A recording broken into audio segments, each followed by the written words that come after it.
Bom dia. É, Nós vamos iniciar a nossa sessão virtual da primeira turma da terceira Câmara da segunda sessão do CAF. Hoje, dia 3/8/2020, às 9h08. Compondo o nosso colegiado, Dr. João Maurício Vital, Dr. Wesley Rocha, Dr. Kleber Ferreira Nunes Leite, Doutora Fernanda Melo Leal, Dr. Paulo César Macedo Pessoa, doutora Letícia Lacerda de Castro, Dr. Tiago Duca Amoni e eu, como presidente, Sheila Aires Cartacho Gomes. Dr. Tiago, como suplente, aqui substituindo a vaga aqui do nosso colegiado, vai estar conosco aqui durante os 5 dias de sessão. Para os processos da manhã, nós temos do item 1 a 29, não há nenhuma sustentação oral prevista, então nós vamos seguir a ordem da pauta que foi publicada no sítio do CAF. Então, indo para o nosso item número 1, Ivan de Almeida Wendt, ME, de relatoria do Dr. Paulo César Macedo Pessoa. Ele é paradigma para os processos 2 a 5. Com a palavra, Dr. Paulo. Vamos ao relatório. É um processo relativo à multa por descumprimento de obrigação acessória, né? E eu vou logo ao voto, entendeu? Eu peço desculpa aqui que houve uma correção, acabou havendo uma supressão do acórdão, do relatório que eu estaria transcrevendo, entendeu?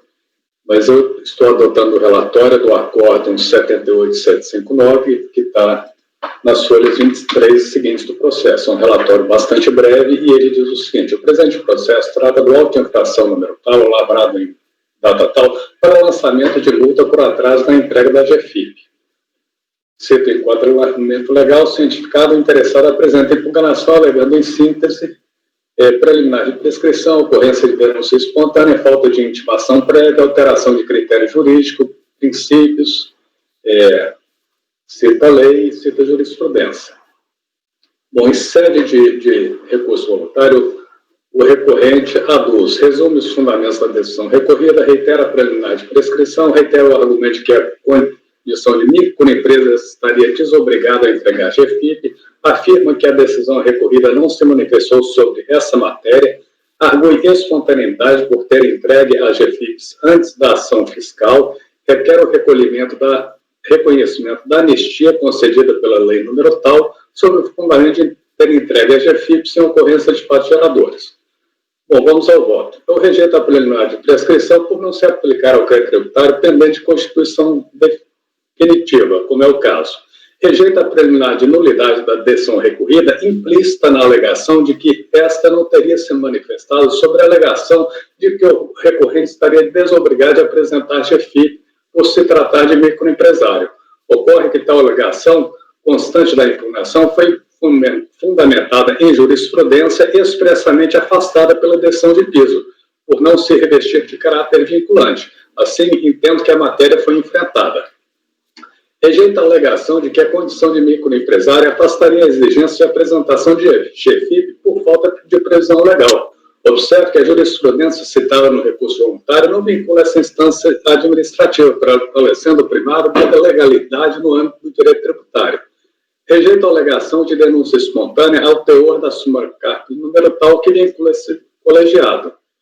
E ela diz que não cabe denúncia espontânea e multa por atraso em entrega de declaração.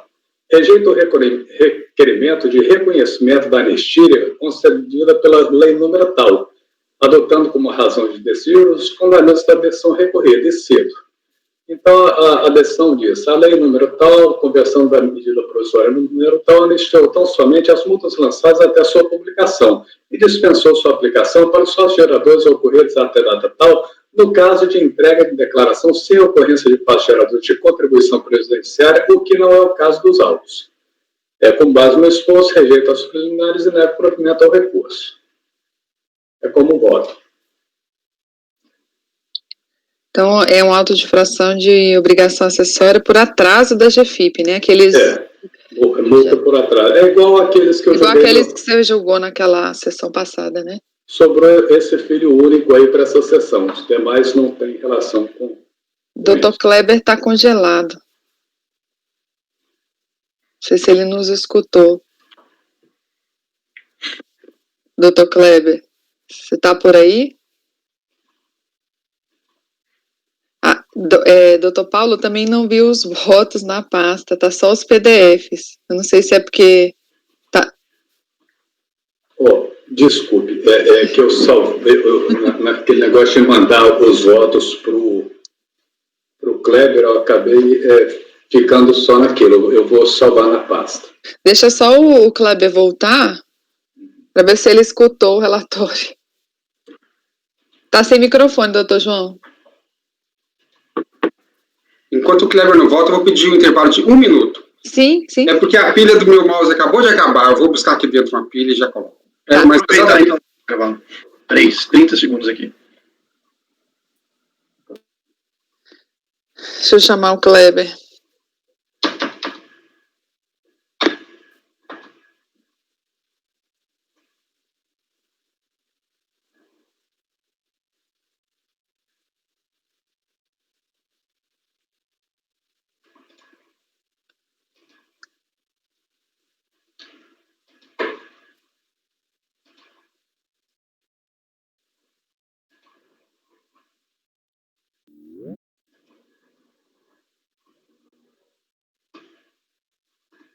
Doutor Kleber. Voltei. Esse computador é velho, pode ter um problema aqui, mas voltei. O senhor conseguiu ouvir o voto todo do... Ouvi o voto todo. Na hora que ele encerrou foi que deu problema. Tá bom.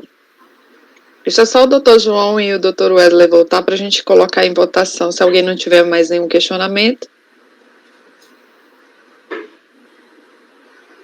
Já estou salvando os processos lá. É rapidinho, que é tudo Word. O Word é rapidinho.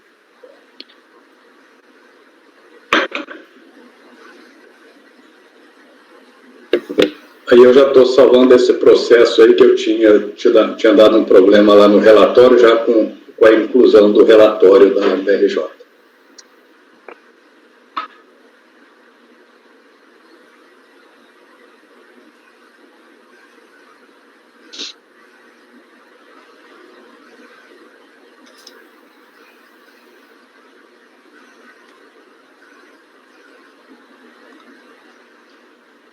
Só para avisar, os processos do Dr. Kleber estão dentro da minha pasta, numa pasta chamada Kleber, porque eu não tenho permissão para salvar os processos na pasta dele, tá?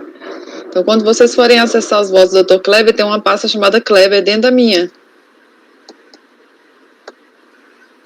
Então, eu tenho que pegar os votos do Dr. Kleber na sua pasta, é isso? Porque como ele está sem acesso à pasta T, e eu não tenho como colar na dele por uma questão de segurança, né? Então ele me passou por e-mail os votos e aí eu coloquei na minha pasta. Tá, os processos também lá. Salvei um por um. Valeu, obrigado. De nada. Uns 30, né? 30 e poucos, né? 32 só.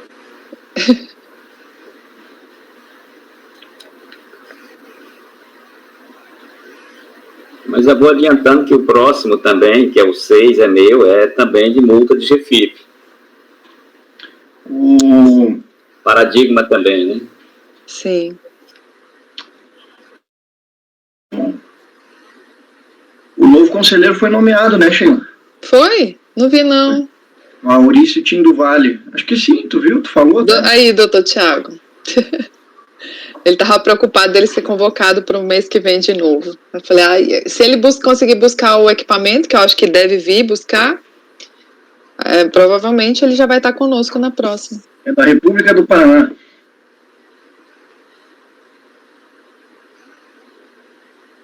Doutor João, cadê tu? É mais um paraense, né? Porque o Marcelo era de lá, né? Era do Santarém. Ele é do Pará ou é do Paraná? Não, Marcelo é de Brasília, mas mora no Pará. Não, eu digo... O Maurício, o outro Maurício.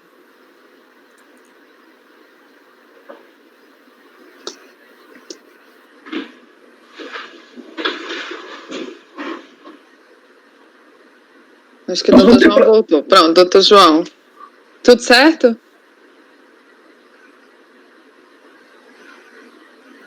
Eu vou trocar aqui, mas pode ir tocando. Qualquer coisa eu uso o mousepad aqui do notebook.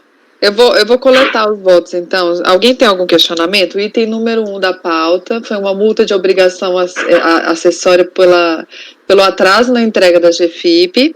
O relator votou por rejeitar as preliminares e negar provimento ao recurso. Não é isso, doutor Paulo? Isso. Doutor João, como vota? Eu acompanho. Doutor Wesley? Eu acompanho, presidente. Doutor Kleber? Acompanho. Doutora Fernanda? Acompanho. Doutora Letícia? Acompanho. Doutor Tiago? Acompanho. Eu também acompanho. Então, ficou acórdão os membros do colegiado por unanimidade de votos em rejeitar as preliminares e negar provimento ao recurso. Essa decisão vai ser replicada para o item 2, 3, 4 e 5. Então, item 6, de relatoria do Dr. Kleber, Mariana Alves de Souza, ele é paradigma para os itens 7 a 16. Então, da mesma maneira aí do Paulo... Só um pouquinho, doutor João, você que não... Ah, mas você está sem acesso à pasta T, né? Eu mandei os votos... Ah, tá, porque os votos do Dr. Kleber estão na minha pasta, tá? Já mandei para ele. Então, pode continuar, né? Sim. Ok. Então, da mesma maneira, aquela multa por atraso na entrega da GFIP. Eu vou direto para o voto aqui, preliminar de violação dos princípios constitucionais,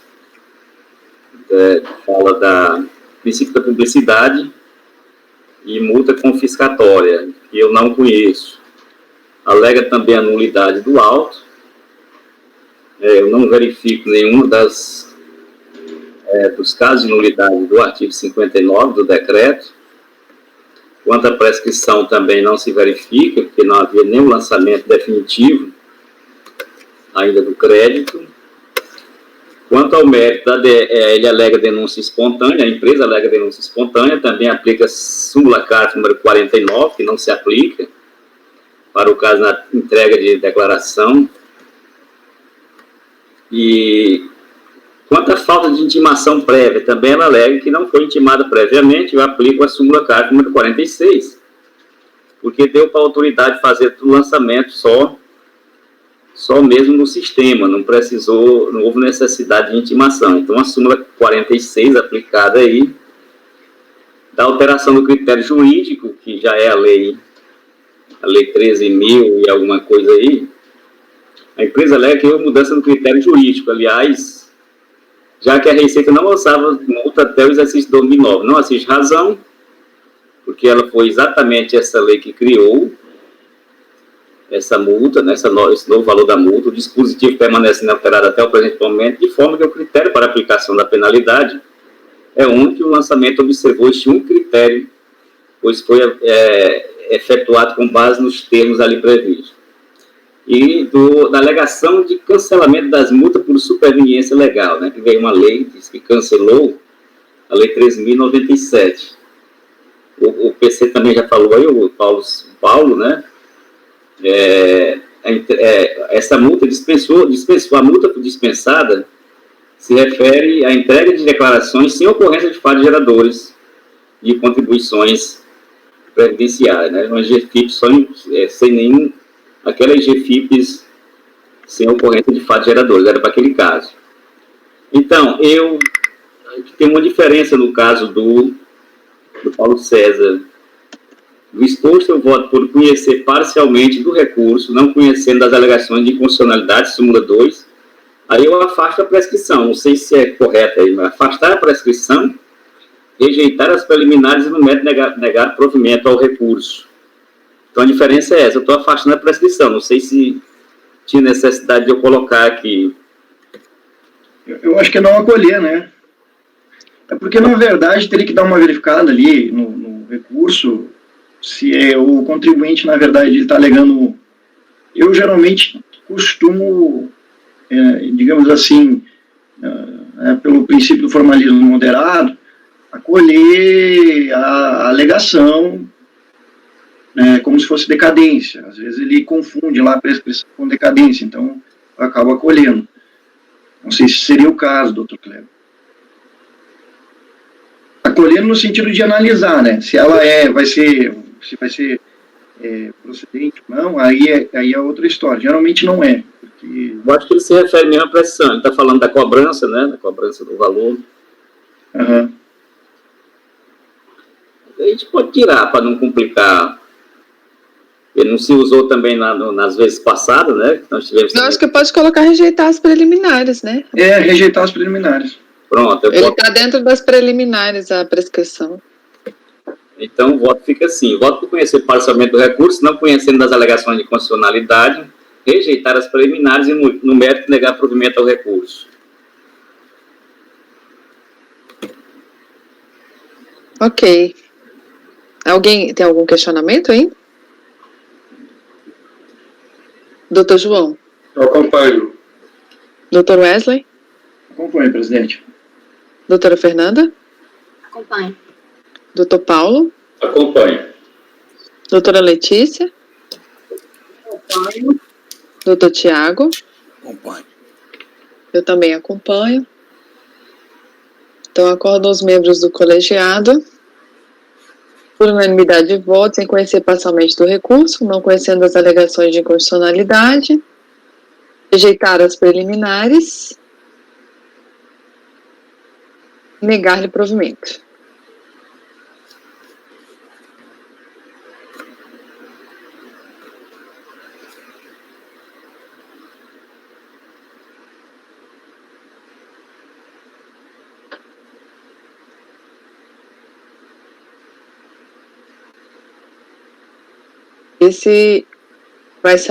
Essa decisão vai se aplicar aos itens 7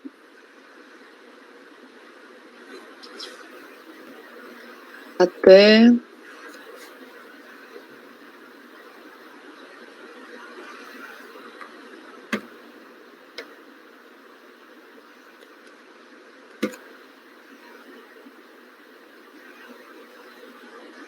deixa eu pular aqui.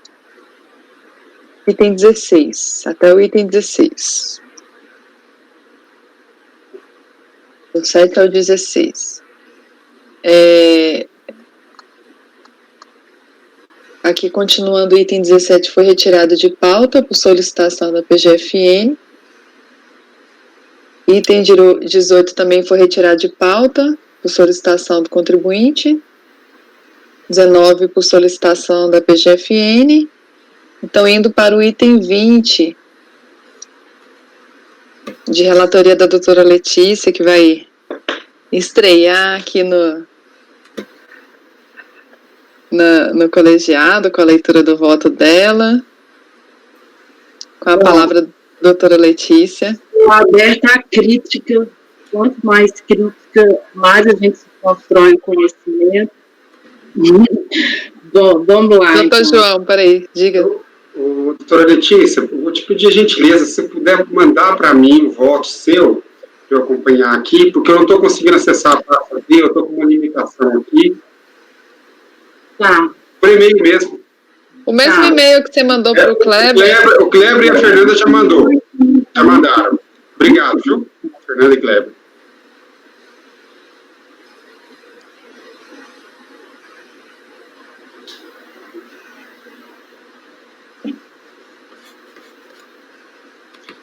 Afinal de contas, vai ser o voto que a senhora estará debutando aqui no colegiado, faço questão de acompanhar. Não, mas ele... será ele vai ser, enfim. Gente, mas... João, você já tem os meus votos? Consegui abrir, peraí. Não. Então vou mandar também.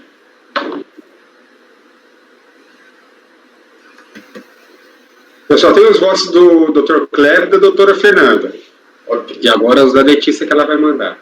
João, os meus tu não tem, né? Não, porque eu estou sem acesso à pasta. Eu vou te mandar os meus, que pelo visto a gente vai puxar os da tarde Não, agora. Eu brinquei contigo porque eu tô sem voto essa sessão, tu acredita? Eu tenho só um. Que loucura. Nunca tinha. Bom, posso começar? Sim, sim. Nesse caso, é uma NFLD em que foi lançada contribuições devidas à seguridade correspondente à parte de segurados da empresa e terceiros. Nós vamos até julgar a seguir. Foi também lavrado um auto de infração porque a Associação Chapecoense intimada não entregou documentos essenciais para fiscalização. Por exemplo, GFIPS, livro de registro de empregados. E, então, neste caso que nós vamos julgar, foi feito uma aferição, foi feito um lançamento por aferição indireta, com base em reclamatórias trabalhistas, em contratos de trabalho de jogador, proposta de renovação de contrato. Eu adotei o relatório do acórdão recorrido, que estava bem detalhado nesse sentido. Inclusive, indiquei que, como foi uma aferição indireta, o relatório fiscal de folhas 46 desse processo ele é bem detalhado e bem conclusivo para legitimar essa atuação da fiscalização. Foi apresentada uma impugnação pela recorrente e sem que a Chapecoense falasse nada, a própria DRJ oficiou a fiscalização para buscar informações sobre eventual cobrança e pagamento de contribuição previdenciária pela Justiça do Trabalho, já que uma das fontes para a autuação foi justamente reclamatórios trabalhistas, em que se viu pagamento por fora, pagamento do que eles chamam de bicho, para os jogadores de futebol.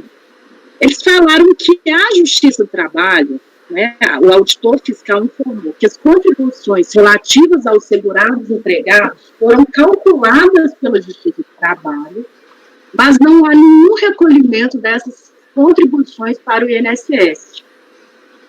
Em relação a terceiros, não há recolhimento também, e também ele declarou um cálculo lá de uma elaboração de uma planilha, uma questão técnica, que está tudo na folha 191 do processo. Foi julgado, e o recurso voluntário fala de decadência, como prejudicial de mérito, ela alega que de 2003 até 2005, a Chapecoense foi administrada por uma outra pessoa jurídica, e que deveria ser ela a autuada. E no mérito, ela fala que o auto de infração é um ato administrativo, tendo sido lavrado em desconformidade. Só não se ataca o mérito, efetivamente, das contribuições, dos fatos geradores. Em relação à preliminar, foi rejeitado porque não se viu qualquer pagamento antecipado das contribuições. Então, eu tenho fato gerador de janeiro de 2002 até 2005, o lançamento ocorreu em 2007. Eu não tenho pagamento, aplica o artigo 173, inciso 1º. Como prejudicial de mérito, eu adoto a lógica do acórdão recorrido, que essa questão da administração não retira a qualidade do sujeito passivo da recorrente, não afasta, cito o artigo 123. E quanto ao mérito, as alegações dela de nulidade da NFLD, ela até fala que é auto de infração, há um erro material aí, e eu falo que que é genérica, que não se indicou, que não tem nenhuma causa de preliminar. Aí, uma questão que eu não sei qual que é o entendimento de vocês, meus colegas, mas eu suscitei essa matéria que eu entendo ser de ordem pública, que eu posso alegá-la de ofício, não obstante, não há qualquer menção pela defesa da Chapecoense, que é a questão de uma competência constitucional da Justiça do Trabalho, não só lançar as contribuições previdenciárias, como executar. Se a gente pegar o relatório fiscal nas páginas 47 e 48, eu tenho uma planilha específica de lançamento em virtude das reclamatórias trabalhistas. E eu tenho uma própria diligência falando que a Justiça do Trabalho, ela consignou, né, essas contribuições, mas não executou. Então, são várias planilhas. Foram lançados vários fatos em uma planilha deste anexo em relação à Justiça do Trabalho.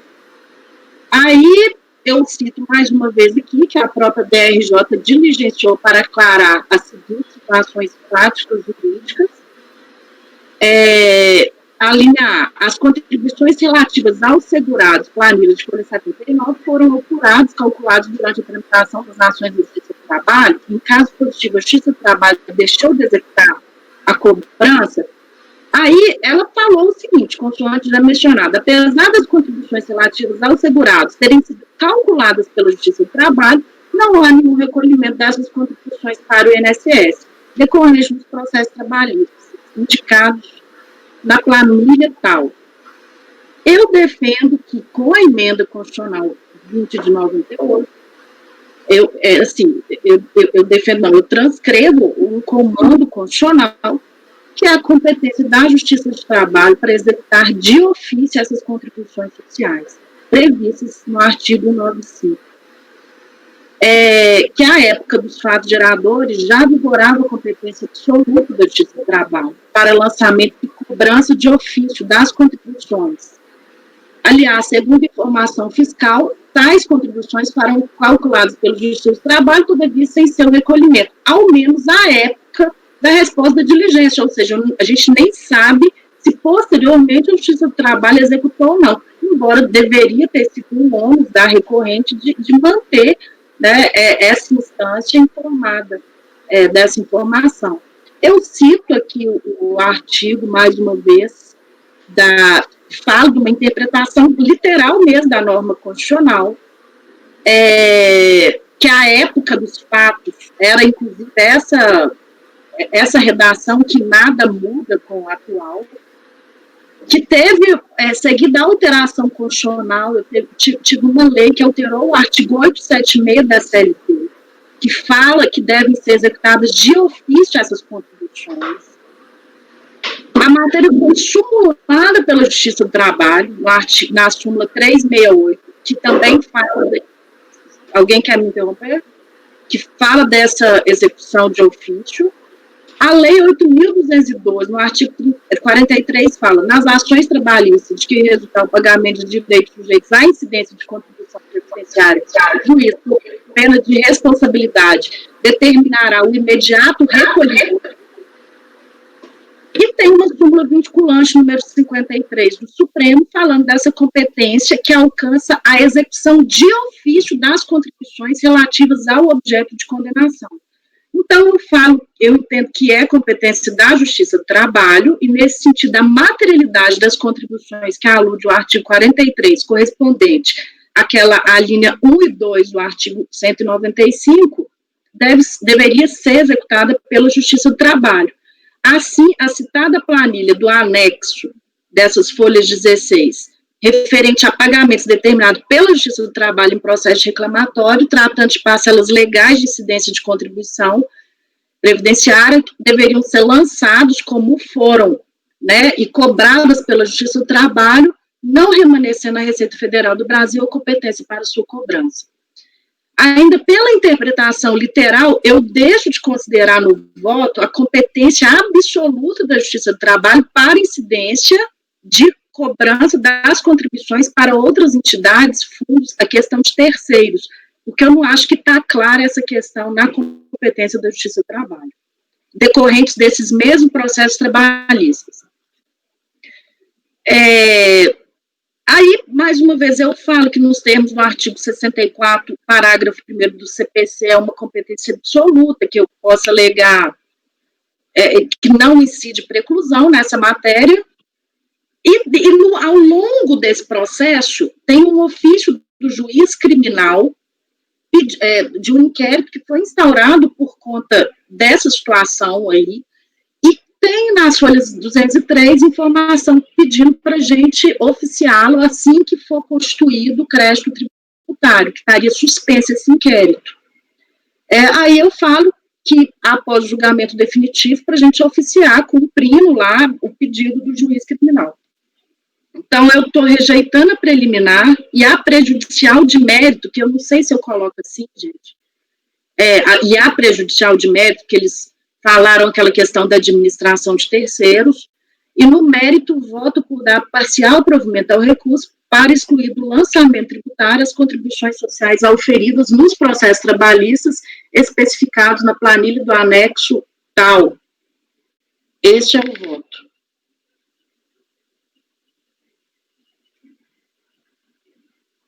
Então, esse foi um auto o primeiro que a gente está indo é o auto de obrigação principal, né?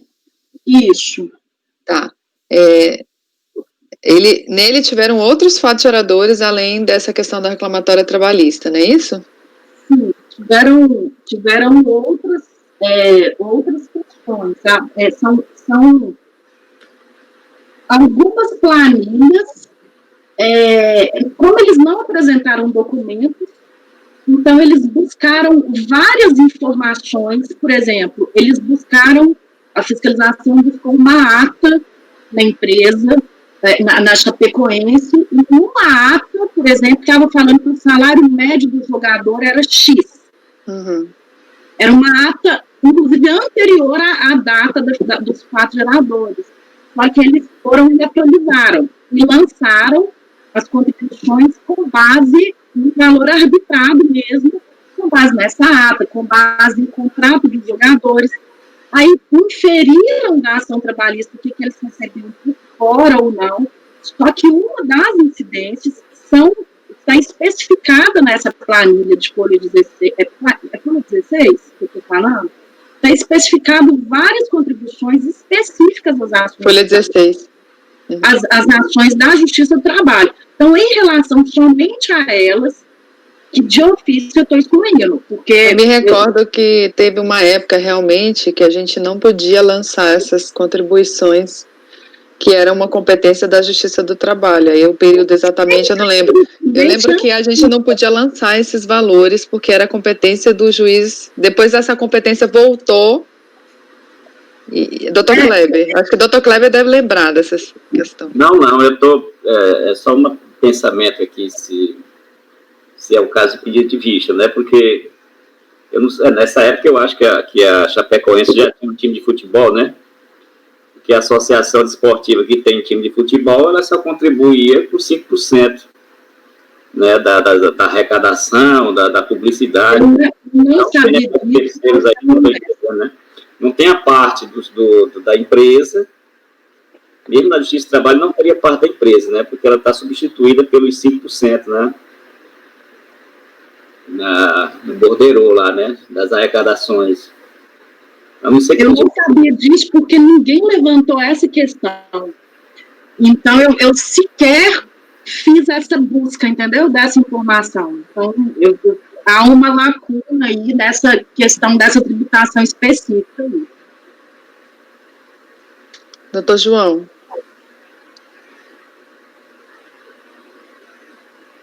Microfone.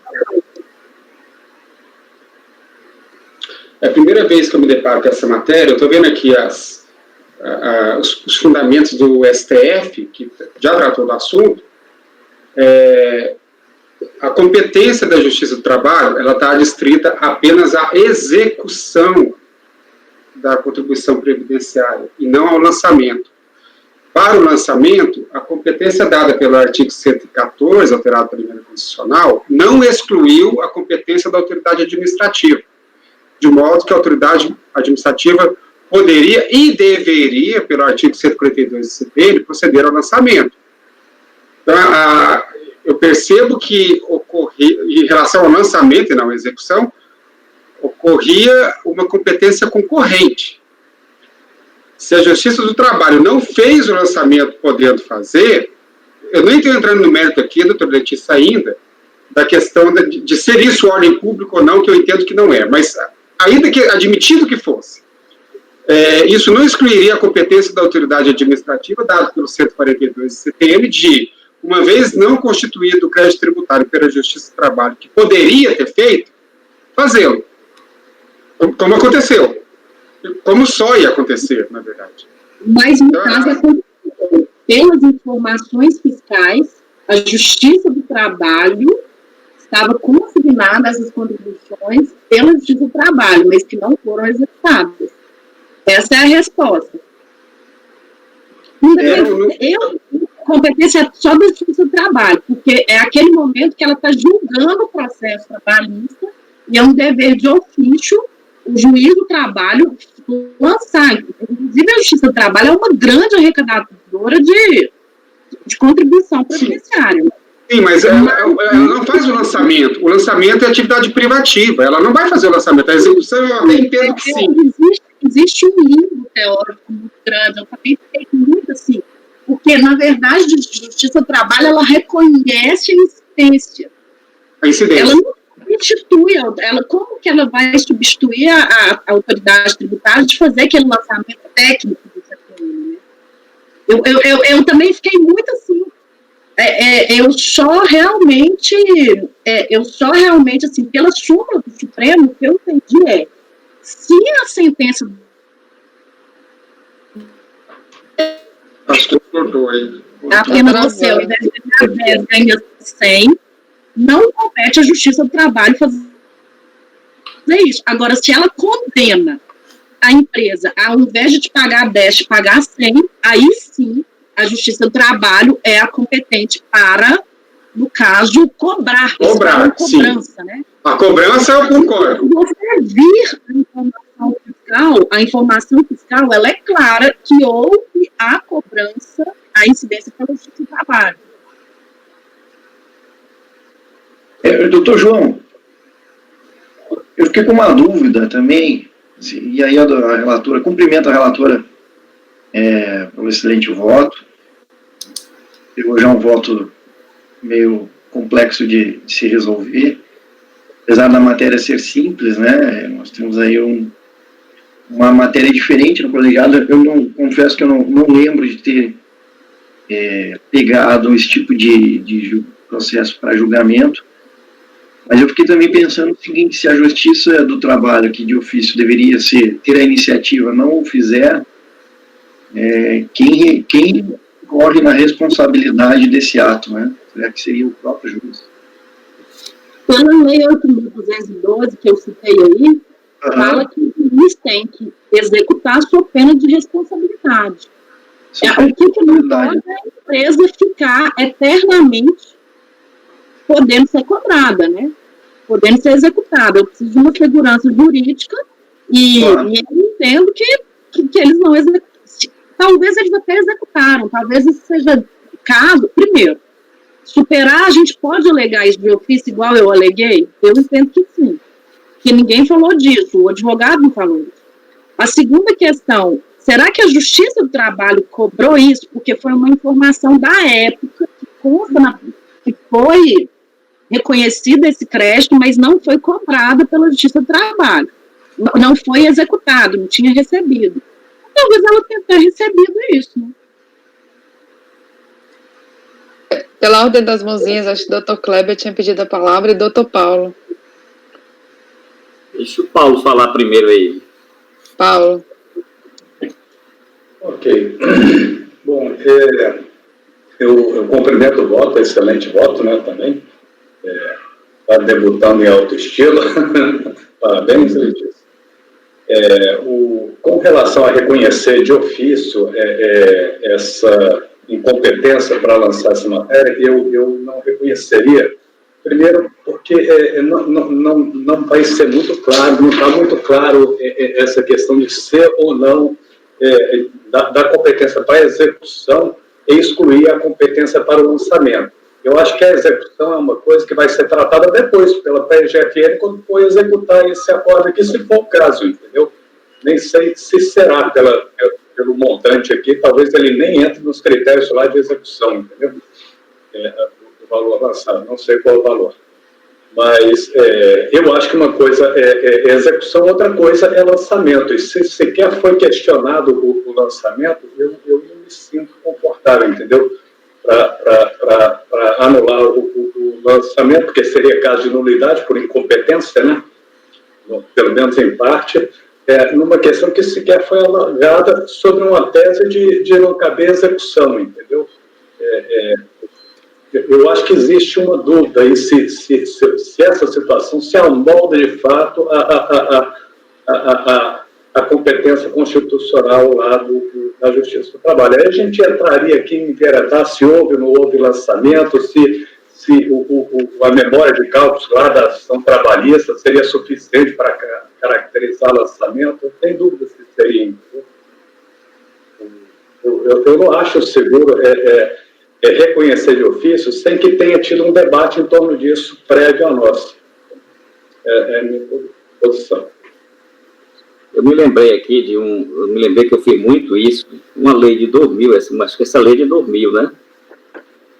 Que fez essa competência para a Justiça do Trabalho para cobrar. Então, o que acontecia? A Justiça do Trabalho enviava um ofício avisando a Receita Federal, que não vinculava a Receita, a decisão, os cálculos da Justiça do Trabalho não vinculavam a Fazenda Pública. Então, se eu não me engano, a gente tinha 20 dias para manifestação à Justiça do Trabalho, sob pena de pré-exclusão. Então, a gente não concordava com os cálculos do Justiça do Trabalho e prosseguia na cobrança. Era exatamente isso. Era exatamente porque o fato gerador era a publicação da sentença ou do fato gerador. Não tinha questão de decadência aí, porque era a publicação da sentença ou do acordo. Então, a partir daí, a Receita era oficiada, né? E tinha que se manifestar se concordava ou não com os cálculos. Não concordando, ela prosseguia com a diferença. Não seria o caso, talvez, de baixar em diligência para saber se teve esse procedimento? Ou de pedidas de vistas. Aqui no documento é bem claro que não houve a cobrança da Justiça do Trabalho, tá? Não é a folha 16, é a folha 61. Mas aqui não é processo, está na folha 200. Ele fala, apesar das contribuições relativas aos segurados terem sido calculadas pela Justiça do Trabalho, não há nenhum recolhimento dessas contribuições para o INSS, decorrente dos processos trabalhistas indicados na planilha número 61. Não há nenhum recolhimento para as outras entidades, decorrentes dos mesmos processos trabalhistas. Então, assim, não foi recolhida. Está bem claro que não houve recolhimento pela Justiça do Trabalho desses valores. Era a associação esportiva que mantinha o clube de futebol, ela tinha a obrigação de fazer o desconto. Isso aí está correto. Mas terceiros e a parte da empresa não entrava. Né? A minha dúvida é em relação ao patronal, porque a questão é os 5%, né? Da receita dos espetáculos. Né? Terceiros também ela não tinha, né? Ô, Sheila e Kleber, essa questão dos 5% não foi colocada pela recorrente, eu não sei por que está sendo suscitada agora. Porque ele está falando... Mudar o lançamento? Terceiros. Não, em relação mas a gente está julgando a contribuição principal, né, doutora Letícia? Então, é patronal e terceiros. Nesse mesmo processo? Nesse processo, tanto é que a terceira já falei que não está clara a regra constitucional em relação ao terceiro. Inclusive, tem jurisprudência nesse sentido, assim, que eu pesquisei, não quis entrar tanto aí, mas que essa competência é de Constituição. Esse processo é patronal e terceiro, doutor João. Os segurados, tudo bem, mas esse patronal e terceiros também eu tenho dúvida em relação à questão dos 5%, né? Não tem dúvida nenhuma, era 5% sobre os espetáculos esportivos. Eu fui até aqui no estádio. Os meus colegas iam fazer contagem de pessoas que entravam, né? Era só isso que a associação esportiva que mantinha clube de futebol, né? A contribuição dela era só essa. E também a publicidade e propaganda, a transmissão da Rede Globo, 5% sempre. Mas a questão é a seguinte, igual, por exemplo, o doutor Paulo, ele entende que o que não se pode é executar. Nós estamos falando de uma atividade de lançamento. Eu entendo que esse lançamento, entre aspas, já foi feito pela Justiça do Trabalho, ela é competente para isso, inclusive, e não só para executar. Então, eu acho que com base nisso dá para votar também. Que, por exemplo, um voto divergente seria no sentido que a competência da Justiça do Trabalho se trata da execução. Então... Eu acho que dá para votar também. Eu acho que a questão é, primeiro, a gente votar se é uma questão de ordem pública ou não. Sim. E aí, se todo mundo entender que não seria, avançaria no mérito. O mérito o mérito, sim, exatamente. Aí a gente vai para essa questão, se a competência da Justiça do Trabalho seria só para execução, e depois, quando constituir o contribuinte. Doutor João. Ou o doutor João vai pedir vista. É de vista, doutor João? Eu não vou pedir vista. A questão para mim está resolvida. Mas eu queria o esclarecimento da doutora Letícia o seguinte. A preliminar que está se votando, pelo que eu entendi, eu concordo com o Paulo, pelo que eu entendi, a senhora está votando pela nulidade do lançamento. Porque não há como a gente admitir a questão colocada pela senhora de ofício, se não for sob o argumento de que o lançamento estaria nulo. Parcialmente, sim, porque para mim é um vício de competência, eu posso até alterar o voto. Então, é um ato praticado por autoridade incompetente, que aí é uma hipótese de nulidade do artigo 59 do decreto 7235. Perfeito. Esse seu voto.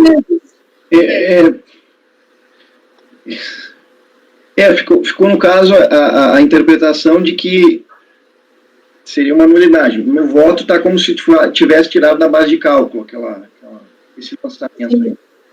Então, nós temos que, acho que, delimitar a lide aí. Porque, assim, tem uma questão suscitada, a nulidade seria aí matéria de ordem pública, pero non útil, teria que dar uma pensada aqui, porque não foi alegado aí pelo contribuinte. Eu tô um pouco na dúvida mesmo, viu, Letícia? Doutora Letícia, assim, cumprimento o excelente voto, até de ter trazido a matéria para debate, e aí isso que enriquece aqui o colegiado também, mas eu estou um pouco na dúvida, é possível... Doutor Wesley, deixa eu tentar tirar a sua dúvida, e eu acho que é de todos. Eu encontrei aqui uma decisão do STF a respeito dessa matéria, exatamente a questão da competência do lançamento. Tá. Dentro da tese de repercussão geral, é um voto do ministro Roberto Barroso, de 2017, que diz, no que concerne a suposta competência da Justiça do Trabalho para o lançamento das contribuições, a irresignação também não merece acolhida. O Supremo Tribunal Federal editou súmula vinculante número 53 para fixar o entendimento de que a competência da Justiça do Trabalho, prevista no artigo 114, 8º da Constituição, alcança apenas a execução das contribuições previdenciárias relativas ao objeto da condenação, constante das sentenças que proferir e acordos por ela homologados.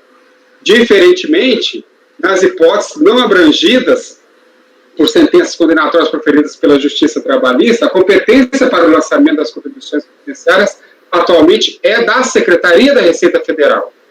Isso está no ARI 1.031.969 do ministro Roberto Barroso. Nesse momento, das contribuições eventuais por sentenças declaratórias, quando não há condenação. Isso. Quando há reconhecimento, que inclusive aconteceu nesse acordo, mas não nesse caso dessas planilhas. Quando há reconhecimento que a pessoa ganha por fora, mas ela não é condenada ainda. Exato, e tanto é que, nesse contexto, a decisão que vai dar andamento a essas cobranças, ela só passa aí, pelo que eu entendi, com uma conformidade ou não da Receita. Eu concordo com o crédito que foi ali já pré-constituído pela Justiça do Trabalho, ou foi avaliado e analisado, né, porque quem constitui o crédito, no caso, é a autoridade fazendária. Daí a Receita diz, olha, concordo ou não concordo, e lança a diferença. E aí tem autonomia a Receita Federal, e aí o auditor fiscal, para verificar se o que o juiz avaliou lá na Justiça do Trabalho está correto ou não, e ele diz, olha, eu entendo que aqui é uma diferença, então vou lançar a diferença, e se discute no âmbito da administração, do processo administrativo, essa diferença. Era exatamente isso na minha época. No caso, doutor Wesley, como é que fica no entendimento de vocês? É porque eu realmente acho que existe, de tudo que eu vi, existe um vácuo teórico aí. Se, por exemplo, o auditor falou, não, está errado, faz um artigo 114, o auditor vai ter que mandar, então, isso para a Justiça do Trabalho executar, porque a Constituição me fala que compete à Justiça do Trabalho executar de ofício as contribuições referentes às condenações. Então, aí eu tenho um entendimento um pouquinho diferente. Eu não estou entendendo o artigo 114, então. Aí a autonomia da Receita Federal, nesse caso, ela tem prevalência à matéria fática. E eu acho que nessa situação teria autonomia sim, porque nós estamos falando de um crédito de um ente federado que tem a sua autonomia de competência para cobrar e exigir seu crédito. Então, assim, nós temos aí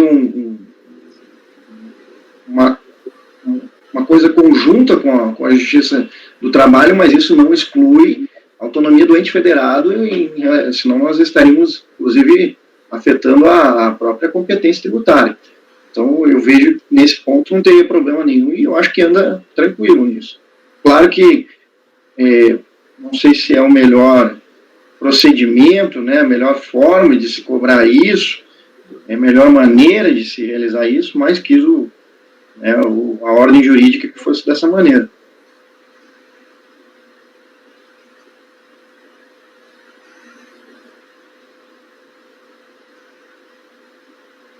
Então, eu acho que a gente pode pôr para votação, presidente, a questão se é caso ou não de conhecer de ofício, né? Sim, a gente pode iniciar por aí. E aí a questão de ordem pública ou não. Eu acho que eu vou pegar a vista do processo, porque eu queria estudar essa parte de ordem pública, assim, eu queria ter um pouquinho mais embasamento teórico. É bem interessante, sabe por quê, doutor Wesley? Eu, particularmente, não vejo diferente da natureza, da lógica do doutor João, que aí ele complementou o que eu quis dizer, no âmbito de novidade, e eu não coloquei.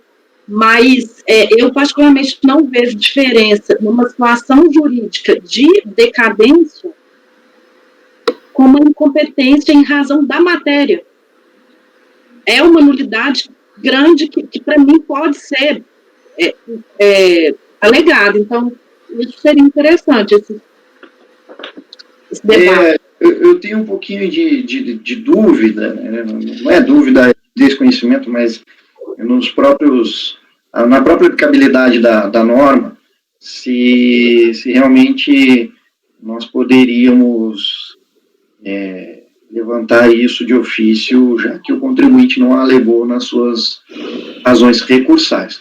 Aí o doutor Paulo já tem uma posição, parece-me que o doutor João também vai ter uma posição semelhante, né, e eu me sentiria mais confortável em pedir vista do processo para dar uma avaliada nesse tipo de preliminar que está sendo trazido aí pela relatora. antes de me pronunciar. Eu acho que seria mais prudente da minha parte para isso. Eu não sei se o doutor João quer colocar mais alguma coisa. Não, eu estou pronto para votar. Eu só quero tirar uma dúvida se o voto da senhora, então, doutora Letícia, é no sentido... Só para organizar a votação, Sheila. Tá, é no sim, sentido de colocar isso como uma nulidade do lançamento, é isso? E a gente vota só preliminar antes de entrar na questão de mérito. Já que vai pedir vista. Oi? Paulo. Também tá falando. Paulo, liga o microfone.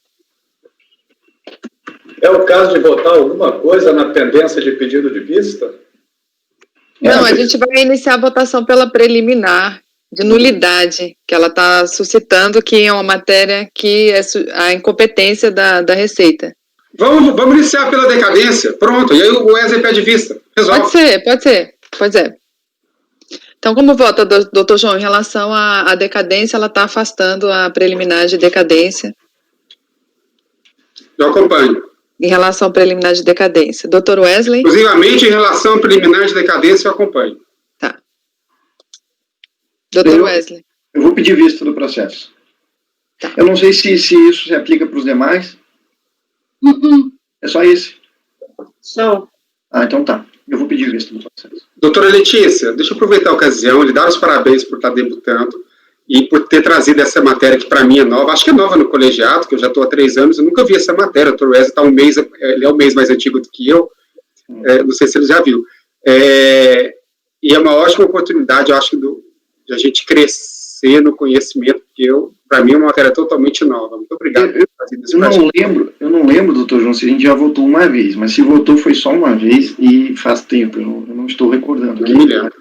Mas é interessante que a gente acaba ampliando até mais do que que nem diria o doutor Bellini, né? Cada sessão é uma matéria nova aqui para a gente... E cumprimento, obviamente, a doutora Letícia pelo excelente voto, por ter trazido essas considerações, e parabéns aí pelo primeiro voto. Obrigada. Os posteriores eu devo decepcionar, mas vamos lá. Que isso, a senhora já chegou batendo bola, para usar aí a metáfora do time de futebol, já chegou marcando gol. Para esse time? Só para reforçar, eu fiz uma pesquisa aqui no V e achei um único acordo, já tem algum tempo, de uma turma ordinária, não achei nada na Câmara Superior. Então, é uma matéria nova na turma e eu acho que é uma matéria rara no CARF, entendeu? Talvez fique só nesse que eu encontrei, que me parece, eu não cheguei a ler o acordo, mas me parece que estaria alinhado aí com o voto da relatora. Doutor Paulo, eu acho que de repente nós tivemos só uma discussão no colegiado, não chegou a ser matéria. Eu lembro que a gente teve um debate sobre essa com competência, acho que na época do doutor Fábio, inclusive, Fábio Pelvezan, a gente conversou meio que um processo meio unilateral, assim, não era nem referente à matéria, e eu não lembro o que a gente debateu naquela época, então faz muito tempo. Fábio como é que eu vou redigir isso aqui? Então, a conselheira votou por afastar a decadência e acolher a preliminar de nulidade. E parece que esse é o voto dela. Acolher a preliminar de nulidade de lançamento por incompetência da autoridade lançadora. É isso, né, doutor? Seria parcial, não? Não, na verdade, quem me falou de nulidade foi você. Na verdade, no mérito, eu estava dando parcial provimento. Para excluir a parte da reclamatória. Sim. Coloca exatamente como ela colocou, doutora Sheila. Tá. Porque esse dispositivo vai mudar quando a matéria voltar, provavelmente. Sim. Assim, a decisão dela, inclusive, pode mudar lá. Não precisa... Só para efeito de registrar, coloca como ficou no voto originalmente apresentado. Aí você coloca iniciada a votação pela decadência. Porque no dela ela não colocou a decadência como afastar a decadência. Aí tem que alterar um pouquinho lá no voto dela, né? Tá, eu tenho que deixar rejeitar a preliminar e a prejudicial de mérito. Isso. E no mérito votar por dar parcial provimento ao recurso para excluir do lançamento. É assim que ela falou. Sim, coloca assim. Aí você coloca iniciada a votação pela decadência, que foi a única matéria posta para o colegiado votar. Iniciada pela decadência, votou assim. Porque o importante é que deixe claro que apenas decadência foi votado, porque se daqui para a próxima sessão eu morrer, meu voto está consignado. Só na decadência.